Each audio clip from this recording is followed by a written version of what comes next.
This is the second video na pagsunod at pagpapasakop, obedience and submission topic. Kanino dapat sumunod at magpasakop? So this is the second and final part of the lecture. Kanino dapat sumunod at magpasakop? Una, ang pagpapasakop ay sa Diyos. Maliwanag yan sa unang Pedro chapter 5 verse 6 and 7. Kaya nga, pasakop kayo sa kapangyarihan ng Diyos at dadakilain kayo pagdating ng takdang panahon. Pagkatiwala ninyo sa Kanya ang inyong mga kabalisahan sapagkat Siya ang kumukupkup sa inyo. Maliwanag na obedience, submission ay dapat unang-una. Priority is God. Even in James chapter 4 verse 7, sinasabi ni Santiago, kaya nga pasakop kayo sa Diyos, labanan niyo ang dyablo at lalayuan niya kayo. So, kung meron mang una sa listahan, ito ay dapat ang Diyos. Susundin natin siya base sa malinaw na sinasabi ng kanyang salita na mababasa natin sa Bible o sa banal na kasulatan. Pangalawa, pagpapasakop sa lahat ng pamunuan sa kabuuan. So generally, na-expect ng Panginoon na tayo ay nagsasubmit sa mga authorities in general. So sabi nga sa Romans chapter 13 verse 1 and 2, ang bawat tao ay pasakop sa mga pinuno ng pamahalaan sapagkat walang pamamahalang hindi mula sa Diyos at ang pamamahalang umiiral ay itinatag ng Diyos. Kaya nga, ang lumalaban sa pamahalaan ay lumalaban sa mga itinakda ng Diyos at lalapatan ng parusa ang sino mang lumalaban. So kahit gaano pa kabagsik ang Roman Empire, Roman government, Paul is saying pasako pa rin sa authority. So this is referring sa mga political leaders. So, kung meron man silang hindi tamang ginagawa, Diyos din sa kanyang kaparaanan ang siya mag-aalis at magpaparusa sa kanila pagdating ng panahon. Ganoon din sa sinasabi sa aklat ng Tito, chapter 3, verse 1, palalahanan mo silang pasakop sa mga pinuno at mga may kapangyarihan. Sundin ang mga ito at maging handa sa paggawa ng mabuti. So generally, ang mga Kristiyano should be in the disposition na may pagsunod at may pagpapasakop sa authority. So in particular, ay binanggit kanina sa Romans 13 verse 1 and 2 yung pagpapasakop sa ating gobyerno. Okay? And it has been echoed in 1 Peter chapter 2 verse 13. Sabi ron, alang-alang sa Panginoon, pasakop kayo sa lahat ng may kapangyarihan sa bayan, sa emperador, ang pinakamataas na kapangyarihan, at sa gobernador na sugo niya upang magparusa sa mga gumagawa ng masama at magparangal sa mga gumagawa ng matuwid. So as I've said earlier, in those times, medyo mabagsik ang Roman Empire. Particular, dito sa pagsulat ng 1 Peter, there was a persecution in the church. All the more, Peter said, pasakop kayo, alang-alang sa Panginoon. Pangapat, pagpapasakop, ito dapat na makita yung submission sa loob ng mag-asawa, sa buhay ng mag-asawa. In Ephesians chapter 5 verse 21, sabi ay, pasakop kayo sa isa't isa, tanda ng inyong paggalang kay Kristo. Sa verse 22, sinasabi na mga babae ay magpasakop sa kanilang asawa sapagkat ang lalaki ang pinaka-head ng kanyang asawa, pinaka-ulo ng kanyang asawa, just like kung paano si Jesus na siyang head ng church. Kung paanong nasasakop ni Kristo ang iglesia, gayon din naman ang mga babae. Sabi sa verse 24, Ephesians chapter 5, dapat magpasakop sa kanilang asawa. So if we are a Christian couple, mag-asawa, ang babae ay dapat marunong magpasakop sa asawang lalaki. Kahit pa malaki ang kita ng babae kaysa sa lalaki, kahit pa mas mataas ang pinag-aralan ng babae kaysa sa lalaki, pero kung sila ay mag-asawa, ang turo ng banal na kasulatan, malinaw na malinaw, ang babae ay dapat magpasakop sa asawang lalaki. At gayon din naman, sinasabi na ang mga lalaki ay dapat ibigin ang kanilang mga asawang babae. Katulad ng pag-ibig ni Kristo sa church, kung saan ibinigay niya ang kanyang buhay para dito. Makikita natin yan sa Ephesians chapter 5, verse 25. So maliwanag, ang daming mga verses na ang mga babae should submit to their husband, and the husband should love their wives just as Christ loves the church, that He gave His life for the church. At ito naman, hinahangad din na makita ang pagpapasakop sa mga kabataan. Ang sabi sa 1 Peter chapter 5 verse 5, at kayo naman mga kabataan, pasakop kayo sa matatanda. Magpakababa kayo lahat at maglingkod sa isa't isa ayon sa nasusulat. Kinamumuhian ng Diyos ang palalo at kinalulugdan niya ang mababang loob. So yung mga kabataan ay binibigyan ng instruction ng salita ng Panginoon na matutong gumalang pasakop sa matanda. Although hindi naman lagi tama ang matatanda, pero ang dapat na disposisyon ng kabataan ay marunong siyang gumalang, marunong siyang magpasakop. At gayon din naman, particularly binanggit ang pagpapasakop sa mga leader ng church. Sabi ni Pablo sa 1 Corinthians 16:15-16, mga kapatid, alam ninyong ang sambayan ni Stephanas ang unang naikayat sa Akaya. Tinalaga nila ang kanilang sarili sa paglilingkod sa mga hinirang. Ipinamanhik ko sa inyong kayo'y pasakop sa mga tulad nila at sa sino mang gumagawa at nagpapagal na kasama nila. So dito ay napakalinaw na the Word of God is giving us the instruction to submit to our spiritual leaders. Actually, ito ay mababasa rin natin. It has been echoed in the book of Hebrews chapter 13 verse 17 na sinasabi ng pasakop kayo sa mga leader that is accountable for you.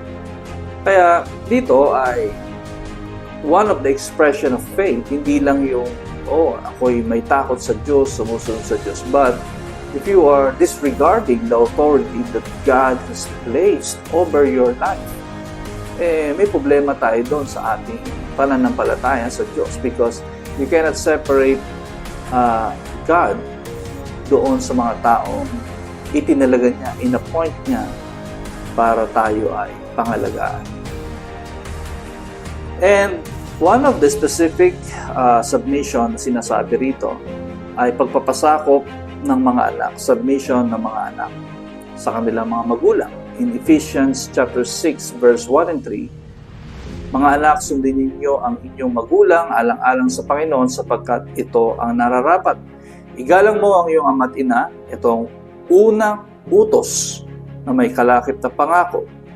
Ganito ang pangako, ikay giginawa at lalawig ang inyong buhay rito sa lupa. One thing is, this is part of the Ten Commandments. Ito ay part ng Old Testament law. And the rule of thumb, kapag ang utos sa Old Testament ay inulit sa New Testament, that means it's still binding. Ito ay dapat pa rin ipatupad, dapat pa rin sundin. At dito, maliwanag na yung utos ng paggalang sa iyong ama't ina ay dapat pa rin umiral sa panahon natin ngayon. And take note, pati yung blessing inulit din. Ang sabi, ito ang unang utos na may kalakip na pangako. May blessing pala. Kapag marunong tayo magpasakop sa mga magulang, may blessing ang Panginoon sa mga anak. Sumunod, ito ay sa larangan naman ng empleyado at employer, dapat mayroong pagpapasakop ang empleyado sa kanyang employer. Maliwanag yan sa Ephesians chapter 6 verse 5 hanggang 9 na sinasabi, mga alipin, maging masunurin kayo sa inyong Panginoon ayon sa laman at sundin ninyo sila ng may pagkatakot at pakikinig at sa katapatan ng inyong mga puso tulad ng pagsunod ninyo kay Kristo. Sumunod kayo hindi upang magbigay lugod sa kanila tuwing sila'y nakatingin sa inyo, kundi bilang mga alipin ni Kristo na gumagawa ng kalooban ng Diyos mula sa inyong kaluluwa. Sumunod kayo ng may mabuting kalooban at gumagawa ng paglilingkod sa Panginoon at hindi sa tao. So dito ay, itong verses na ito is saying na kapag ang isang employee nagtatrabaho siya, isipin niya na nagtatrabaho siya para sa Panginoon. If you are doing your work for the Lord, ano man ang trabaho mo, ay kapag ang alam mo, pangunahing audience mo ay ang Diyos, aba, di po ba pagpuputihin natin? So this is the expectation.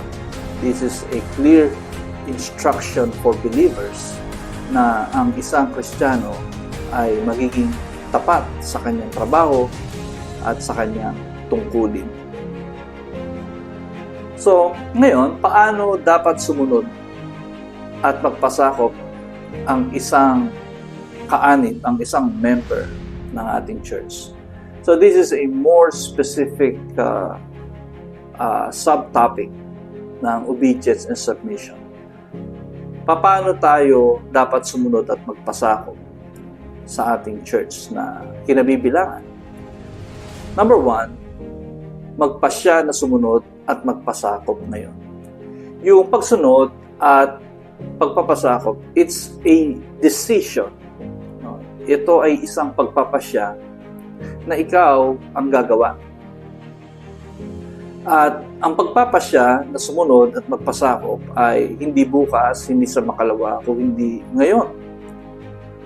Ang pagpapatagal ng pagsunod, yung delayed obedience is considered as disobedience.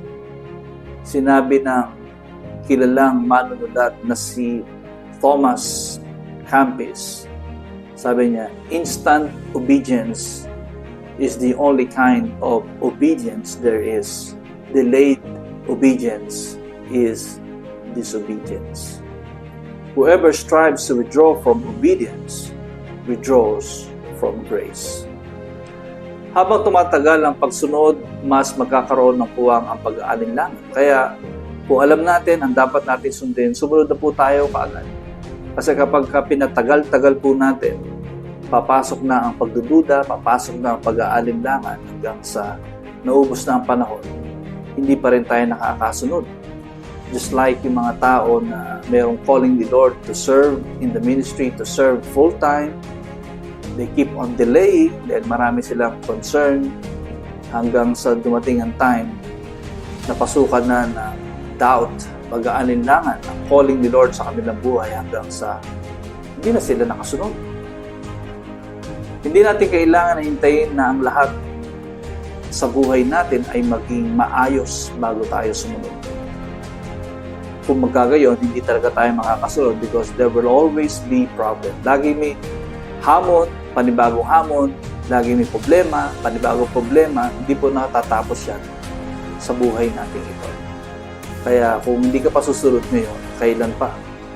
Ang mga pagsubok sa ating buhay ay ituring nating kaparaanan ng Diyos upang tayo ay dalisayin o i-purify ang ating mga pananampalataya at pag-uugali. Kaya ang pagsunod at pagpapasakop ay isang ugali na ating pinipili. You have to decide to obey and to submit yourself to the Lord.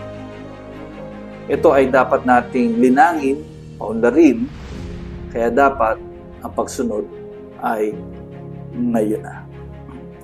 Pangalawa, paano ba dapat tayo sumunod at magpasakop sa church? Bilang isang kaanib, bilang isang member ng Breakthrough Christian Fellowship, kailangan nating pagsikapang gawin ang mga sumusunod. Dumalo sa mga pagtitipon. Meron tayong Sunday service. Meron din tayong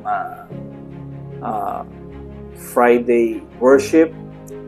Kung ikaw ay nasa satellite church, you can check out sa inyong schedule kung ano pa yung mga activities na meron kayo. And it's also important na tayo ay kabilang sa B group, breakthrough group. Ito yung small group na nag-meet once a week. Kadalasan ay meron silang face-to-face na pagkikita. Sometimes ay ginagawa din ito online. And of course, kailangan handa tayo lumahok, sumali sa mga discipleship classes. Ito yung kadalasan online discipleship para lalo pang lumalim ang ating kaunawaan sa salita ng Panginoon at tayo ay magkaroon ng pagsasanay. And at the same time ay ingatan ang patotoo at pagkakaisa ng ating church. Once you become a member of this church, hindi pa pwedeng gagawin mo lang kung ano yung gusto mong gawin. You will always have to consider na ikaw ay Kristiyano. Ayaw mong madungisan ang pangalan ng Panginoon sa buhay. At gayon din, dahil you are part of this church, ayaw mong mapulaan ang church sa pamamagitan ng iyong ginagawa. Kaya magiging maingat ka. Hindi ka tutumpok doon sa mga nagiinuman, no? Kahit na sabihin mo hindi ka umiinom, na-picturean ka, may mga alak dyan. And when that picture spreads out at nakita ng marami, that picture cannot explain for itself. Kaya dito, maging maingat tayo. Always consider in everything na gagawin natin. Tingnan natin, suriin natin. Ito ba ay magbibigay papuri sa Panginoon?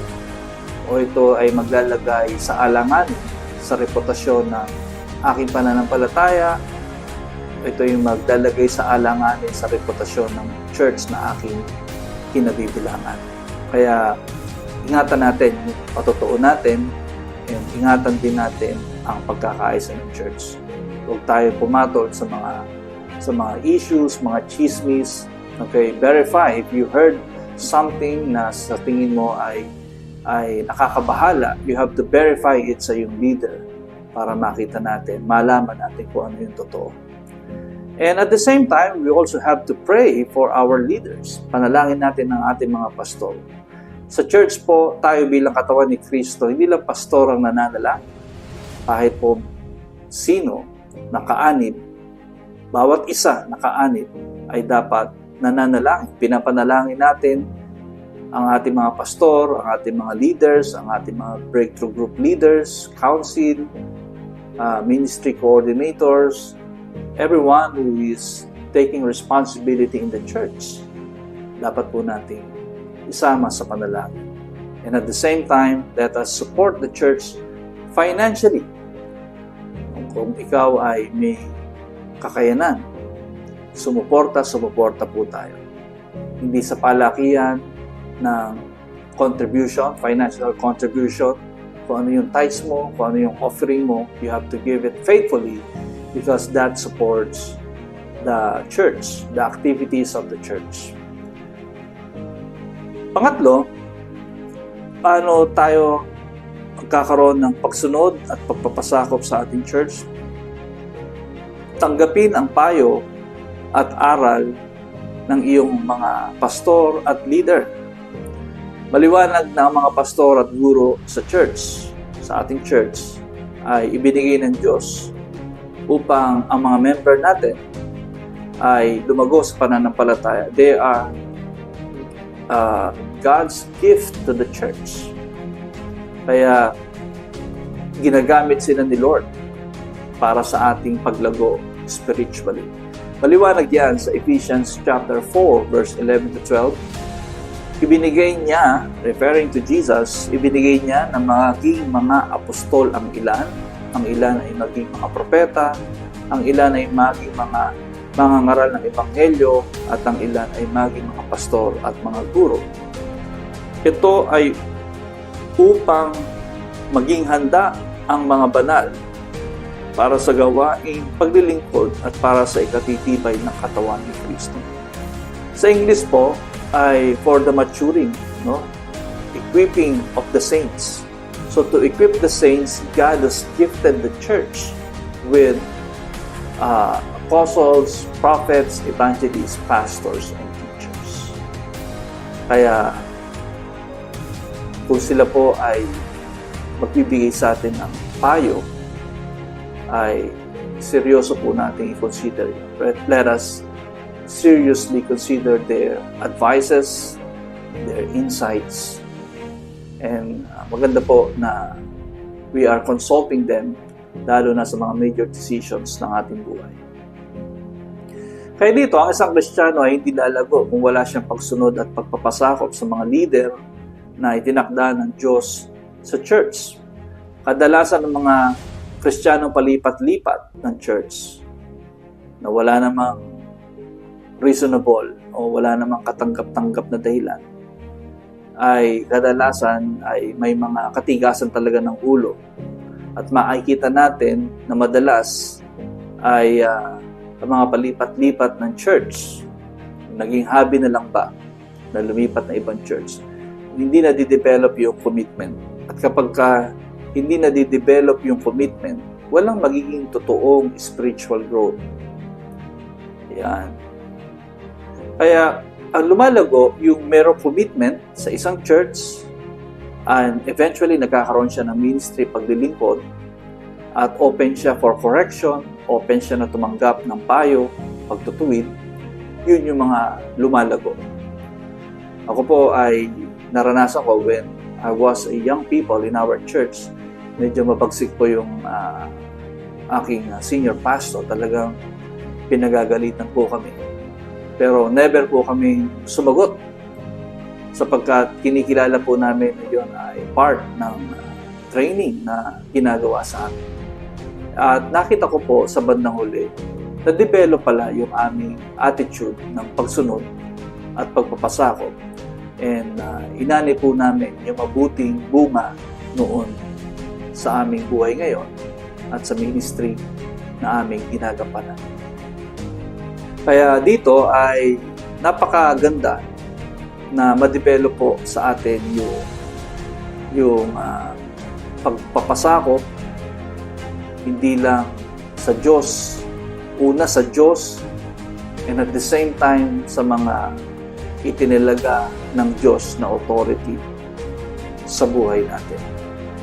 Because kung minsan, ang mga lingkod ng Diyos, siyang nagiging kamay ng Diyos sa ating buhay. Ginagamit po sila ng Panginoon. Of course, when their life drifted away from God's Word, kung sila'y namumuhay na ng hindi naaayon sa salita ng Panginoon, of course, they lose their authority. Nawawala ang kanilang kapangyarihan, nawawala ang kanilang authority kapag lumalagpas sila, sumusuway sila sa salita ng Panginoon. No one is above the Word of God. Kaya dito, yung ugali ng pagsunod at pagpapasakop, bagay na malinaw na kinalilugdan ng Diyos. Ang katotohanan, sa simula ang pagsunod at pagpapasakop ay hindi ho madali. Kung minsan ay nagdudulot ito ng pagkawala ng ilang mga bagay sa buhay natin. Like for example, I've encountered people na before they don't go to church on Sunday because they have work. May business sila, may trabaho sila, at kung kailan linggo, malakas ang kanilang kita. Pero dahil natutunan nilang sumunod sa Panginoon, ibigay ang araw ng pagsamba, paglilingkod, binitawan nila yung kanilang mga trabaho, pinagkakakitaan kung araw ng linggo. Ang iba naman ay nag-iiba ng trabaho. They try to apply for another job na walang pasok ng Sunday. Bagamat sa praktikal parang nawalan sila, pero eto po, hindi natin masusubukan ng Diyos. God is faithful. Kapag kainunan natin siya, may pangako siya sa Matthew chapter 6 verse 33 na kung unahin natin siya, ang kanyang kaharian, ang kanyang katwiran, lahat ng ito, ibig sabihin, all our needs ay pagkakaloob sa atin. Kaya sa kabilang bahagi, ang paghubog sa ugali ng pagsunod at pagpapasakop ay nagsusulong ng isang buhay na nagpaparangal sa Diyos. You want to impress, you want to glorify God, you want to give God the highest praise in your life. Hindi lang ito yung paraan na nakikita ng mga tao sa atin, kundi it's how we really obey the Lord. May nakakakita man o wala. Madalas nating mababasa yung pagsunod ay nakadikit sa salitang alang-alang sa Panginoon. When we read Ephesians chapter 6 verse 1 and 2, 1 Peter chapter 2 verse 13, lagi may nakalagay doon alang-alang sa Panginoon. So I think that's the highest motivation, that's the highest consideration sa ating pamumuhay. Is we always consider God, to give glory to God. Ano po, di bali nang talo tayo minsan sa mga nagpapatalo tayo sa mga argumento, okay, hindi natin pinupush yung ating rights, but kung ang dahilan ay alang-alang sa Panginoon, ang reward po natin ay sa Panginoon din magmumula. So, ang pagsunod at pagpapasakop ay nagpapanatili ng pagkakaisa ng ating church. So, try to imagine kung ang mga members ay hindi nagpapasakop sa pastor, hindi nagpapasakop sa mga leader, it will be chaotic. Makikita natin na magkakaroon ng split division, which tinutukoy ni Paul sa 1 Corinthians chapter 3 verse 16 to 17 na wag sirain ang templo ng Diyos. The temple being referred to in this context is the church. Ibig sabihin, let us not divide the church. Kasi yung sumisira sa church, yung nagpo-cause ng division, ay sisirain din ng Diyos. So, yun ang matindi huro. Kaya, kung merong reklamo o sumbong, because we cannot avoid conflict, there will always be conflict whenever there's a relationship, even in the church, ay may conflict po talaga. Pero kung meron man reklamo o sumbong sa kanino man, dapat ito ay gawin natin sa tamang lugar at sa tamang pamamaraan. In our church, okay, kung meron tayong sumbong o reklamo, una, mainam na idirekta natin sa taong sangkot ang reklamo ng isa at huwag basta ikwento sa iba upang hindi na lumaki ang kwento at masolusyonan agad. So, kung meron kang nakita problema, may narinig kang issue, huwag mong itanong doon sa walang kinalaman. Huwag mong itanong doon sa second source. Try to get to the person involved. Directly get to the person involved para makuha natin first-hand na sagot sa ating clarification, sa ating mga katanungan. Subalit, kung hindi pwede, maaaring sabihin ito sa leader na nakasasakop sa kanya. Maaaring ito ang kanyang group leader, ministry head, o sa church council. So, hindi niya kayang sabihin doon sa tao yung gusto niyang linawin o yung kanyang reklamo. Sabihin niya sa kanyang leader, and the leader will help resolve the conflict. Ayan. So, yun po. So, dito, ang ating proseso, kung seryoso po talaga yung sumbong o yung reklamo, we really encourage na isulat po. No? Ang bawat sumbong o reklamo ay malinaw na nagsasaad ng kanyang reklamo o sumbong. So, ibig sabihin, daanin sa sulat. Para kung ito'y seryoso, dapat to nakasulat para hindi hearsay. Nakalagay doon kung ano yung reklamo, sino yung nirereklamo. Kung merong ebidensya ay ilagay din. At ilagay kung sino yung nagrereklamo para makita ko natin yung accountability na we're not just creating issues. Kasi kawawa naman yung napagbibintangan kung walang maliwanag na pagpapatunay, kung walang hearing dahil walang malinaw na complainant. So hindi pwedeng hearsay lang. Dapat meron talaga nagrereklamo at merong inirereklamo at nakalahad kung ano yung reklamo. At syempre, may kalakip yun na mga patunay. So, sa sitwasyon na ang isang church member ay hindi na makakasunod o hindi na siya makakapagpasakop sa pamunuan ng church at patuloy lamang ang kanyang pagsasalita o pagkilos na mayroong paglaban, pagsuway na nakasisira sa pagkakaisa ng ating church, that's the time na ipinapayo natin na siya ay humanap na lamang ng ibang church na madadaluhan.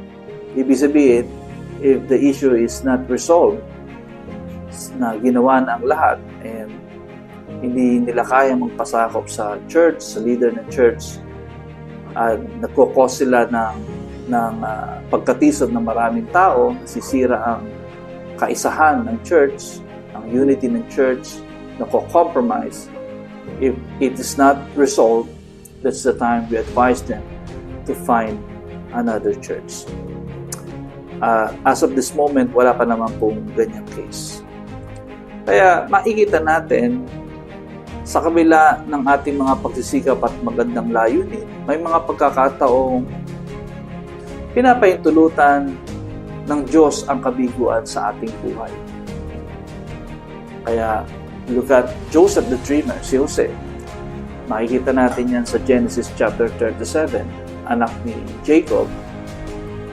Wala siyang ginawang masama. Okay? Upang maranasan niya yung kasamaan ng kanyang mga kapatid. Kinuwento lang niya yung panaginip and siya ay itinrato ng hindi maganda pagtrato sa kanya ng kanyang mga kapatid. Hindi rin naman niya kasalanan kung ang simpatya ng kanyang magulang, ng kanyang tatay ay nasa kanya. Pero, alam natin na nagsimula yan nung nagkaroon siya ng panaginip, ikinuwento niya, simula noon, inalipusta na siya ng kanyang mga kapatid. Yung panaginip is about yumuko yung araw, buwan, bituin, at ang mga uhay ng trigo, yumuko sa kanya. So, it's implying na sabi ng mga kapatid niya, ano ibig sabihin? Kami ay susuko sa'yo. Kami ay magpapailalim sa'yo. Pero hindi nila alam, that is a vision that comes from the Lord. At alam natin ang nangyari, na dumating ang time na tinapon nila si Joseph sa bangin, ngunit later on, binenta nila. So, ginawang alipin, naging alipin siya sa bahay ni Potiphar, at nakulong siya dahil pinagbintangan siyang nangre-rape ng asawa ni Potiphar, pero hindi naman totoo. But in that prison, he was able to interpret the dream, yung panaginip ng Pharaoh. So, he became the second highest rank. Naging pangalawa siya sa pinakamataas. Naging pangalawa siya kay Pharaoh because he was able to interpret the dreams, and because of that, nakapag-prepare ang Egypt sa dumating na panahon ng taggutom. Pero nung dumating yung time na yon, ay hindi siya gumanti. Kundi maliwanag na bagamat masama ang ginawa sa kanya ng kanyang mga kapatid, pero tinuring niya yung ginawa ng kanyang mga kapatid ay kaparaanan ng Diyos para maligtas ang buo Israel at that time. So, you did evil to me, pero sabi ni Joseph, but God meant it for good. Wow. So, dito ay hindi talaga tayo iiwan ng ating Panginoon. Hindi tayo pababayaan ni Lord as we continue to obey and follow Him. May mga pagsubok man, may mga hardship man, pero it glorifies God. And at the end of the day, we are allowing God to work in our lives. Iba ang blessing na nagmumula sa Panginoon. Kaya patuloy tayo sumunod at magpasakop sa Kanya. So, pagtuunan po natin ng pansin ang ilang mga questions for discussion. God bless everyone.